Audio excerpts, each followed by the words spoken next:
We finally have a reveal of how much the HTC Vive, which of course is going to be the Steam VR headset, is going to cost. Many people have been waiting for this since we got the reveal of how much the Oculus Rift is going to cost. And well, sadly, the HTC Vive is even more expensive than the Oculus Rift, but that shouldn't really come as a huge surprise at this point. As I said previously, one of the reasons the Oculus price came as such a shock is because of the comments from Palmer Luckey saying that it would be ballpark $350. So, enough blathering, brace your wallets as the HTC Vive VR headset is going to cost $799. Bit of an ouchie to say the least. However, it does have a bit of an upside versus the Oculus, in that it will actually come with, obviously, the headset itself, 2 controllers and a pair of lighthouse laser-based stations which will enable tracking in the room, which of course is a feature that's been touted for this device for some time. So yeah, you basically get 2 controllers and 2 lighthouse stations for the tracking. That's a nice little upside for the Vive, as of course the Oculus Rift will ship only with the Xbox One controller, and the touch controllers that are designed for VR won't even release until a couple of months after the headset itself, and of course you will have to buy separately.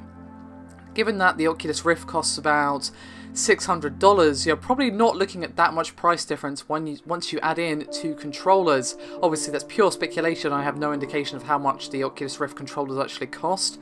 But once you add that in, you're probably not looking at a huge gap between the two. But this price is definitely a bit of an ouchie for many people, given that some even found the Oculus a bit expensive at $600. But as I said before, given that this is a brand new technology in many ways, this shouldn't be a shocker, especially after we got the Oculus reveal.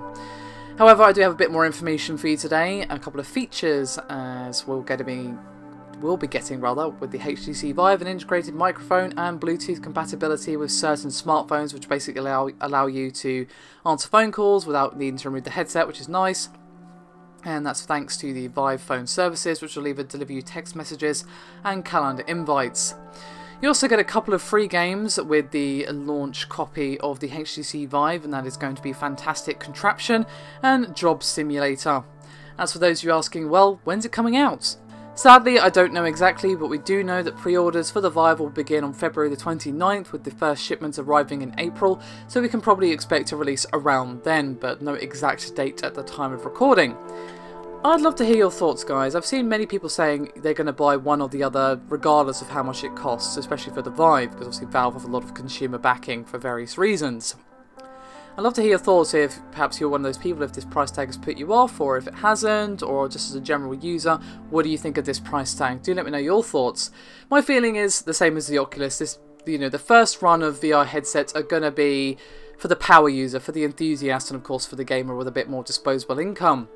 So the last gasp of hope for those hoping for an entry-level VR, assuming you can't get the Gear VR if you don't have a high-end Samsung phone, is of course the PlayStation VR, but we have no indication of how much it's going to cost, and I wouldn't be surprised to see that around $500, $400 pure minimum, because even Sony with the less power of the PlayStation 4, it's going to be expensive for them to produce. So we'll have to see what happens there, but that is the price for the HTC Vive. Do let me know your thoughts, guys. Thank you very much for watching. I'll see you next time.